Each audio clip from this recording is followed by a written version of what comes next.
Hello everyone, welcome to geography class. This is your educator Shikha, and keeping the geography series continued, we are going to continue with for class 7th chapter 8 human environment interaction, the tropical and the subtropical region. Class ये आपका geography का chapter 8 है, human environment and interaction the tropical and the subtropical region. तो you can see this picture 8.1 people from various parts of the world. आपको ये picture show हो रही होगी. यहाँ पर ये पिक्चर्स ये बता रही है कि यहाँ पे ये डिफरेंट संसार के डिफरेंट पार्ट्स में जो जितने भी लोग हैं हर तरीके के, वो यहाँ पर एक पिक्चर में आप देख सकते हैं. ठीक है ना. तो यहाँ पर एक छोटी सी स्टोरी है श्रीकांत की. ठीक है, जो कि एक फोटोग्राफ़र हैं, वाइल्ड लाइफ फोटोग्राफ़र हैं, पिक्स वगैरह लेते हैं. चलिए तो हम पढ़ते हैं. Renuka was excited. Shrikant uncle was home after a gap of nearly 4 month. Renuka बहुत एक्साइटेड थी. क्यों? क्योंकि उसके जो अंकल हैं श्रीकांत अंकल, वो काफ़ी मतलब 4 महीने के अंतराल पर अपने घर वापस आ रहे थे. He was a wild life photographer and travel widely. वो एक फ़ोटोग्राफ़र है, वाइल्ड लाइफ फोटोग्राफ़र है, जो कि वो ट्रैवल करते ही रहते हैं फोटोग्राफी की वजह से. Renuka's interest in wildlife and forest began at an early age when her uncle introduce her to book on nature.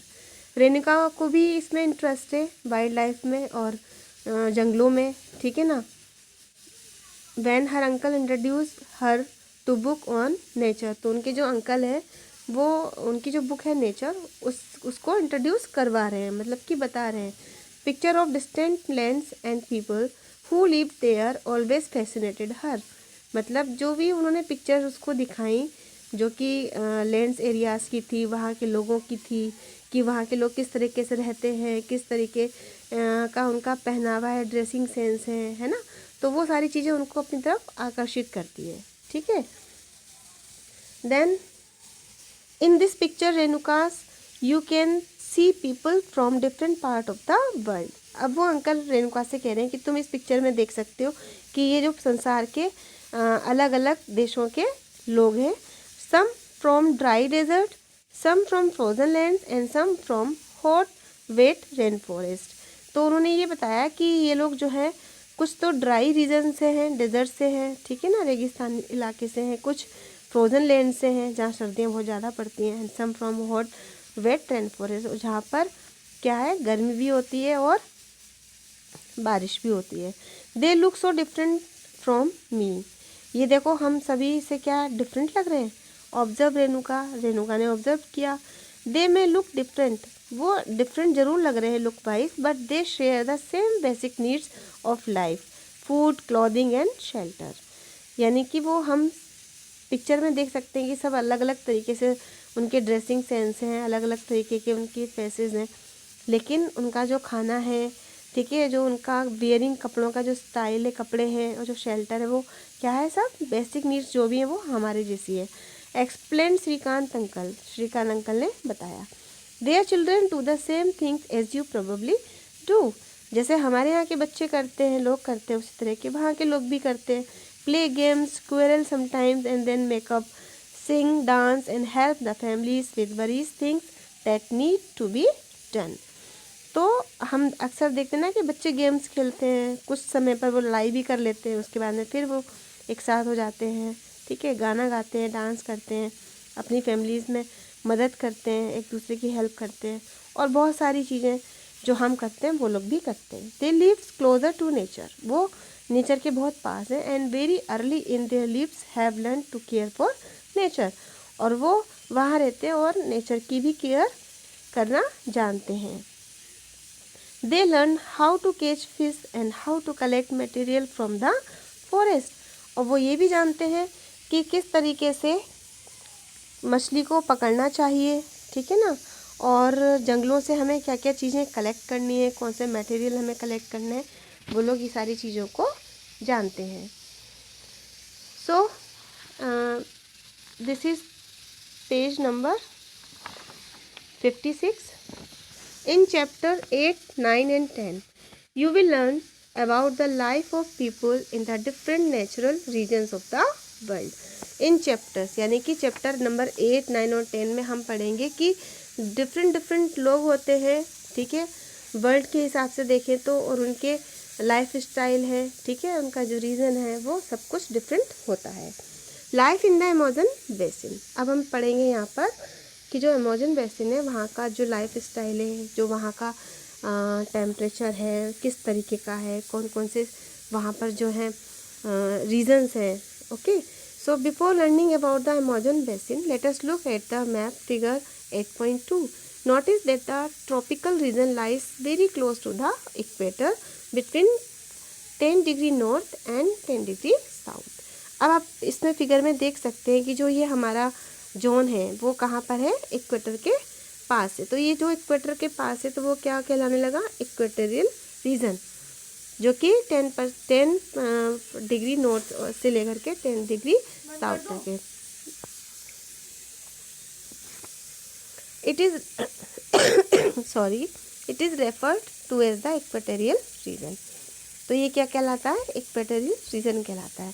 The river Amazon flows through this region, और यहाँ पे जो नदी है वो अमेज़न रिवर जो है वो बहती है। Notice how it flows from the mountains to the west and reaches the Atlantic ocean to the east. अब यदि आप यहाँ देखेंगे इस फिगर में तो यहाँ पे बताया जा रहा है कि जो नदी है यहाँ की वो west and reaches to the Atlantic ocean to the east, यानी कि वेस्ट से लेकर वो ईस्ट की तरफ फ्लो करती हैं। The place where a river flow into another body of water is called the river's mouth. The place where a river flows into another body of water, मतलब क्या हुआ कि एक वो जगह जहाँ से नदी रिवर करती है और वो दूसरी बॉडी में जा कर के क्या करती है, मिक्स हो जाती है वो, तो क्या कहलाता है, उस रिवर का माउथ कहलाता है, जहाँ पे वो मिल जाती हैं। Numerous tributaries join the Amazon river to form the Amazon basin. तो यहाँ पे क्या होता है, जो एक रिवर होती है उसकी जो बहुत सारी ट्रिब्यूटरीज हो जाती है तो वो अमेज़न रिवर को क्या करती हैं, ज्वाइन कर लेती हैं। The river basin drains portion of Brazil, parts of Peru, Bolivia, Ecuador, Colombia and a small part of Venezuela.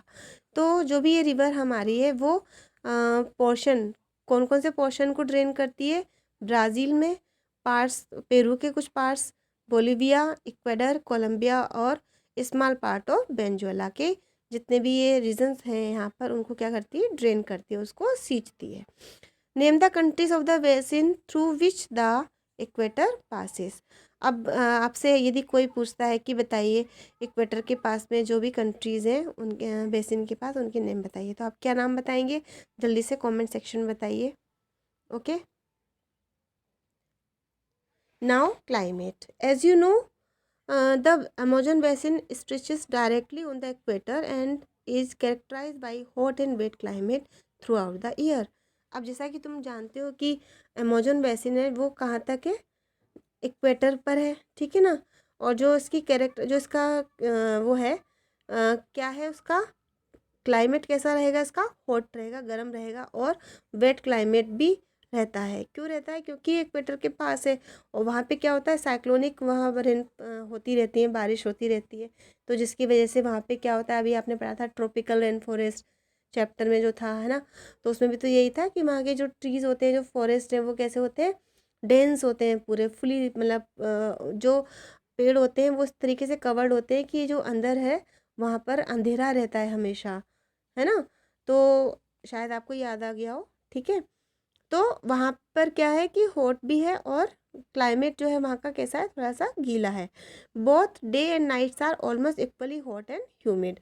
दिन हो या रात तो वहाँ पर अक्सर क्या होता है, जो ह्यूमिड है, चिपचिपापन जैसा हम लोग देखते हैं वो वहाँ पर रहता है। The skin feels sticky, skin जो है वो चिपचिपी हमें फील करती है। It rains almost every day, और वहाँ बारिश हमेशा होती रहती है। That too without much warning, ठीक है, विदाउट विदाउट किसी वार्निंग के वहाँ पे क्या होती है, बारिश होती रहती है। The day temperatures are high with very high humidity, और जो वहाँ पे दिन का टेम्परेचर होता है बहुत ज़्यादा हाई होता है, और उतनी ही हाई क्या होती है, ह्यूमिडिटी होती है। ह्यूमिडिटी क्यों होती है, जब बारिश होती है तो आप देखते होगे ना कि कैसा मॉइस्चर रहता है पूरा टाइम, तो बिल्कुल उसी तरीके से वहाँ पर भी at night the temperature goes down.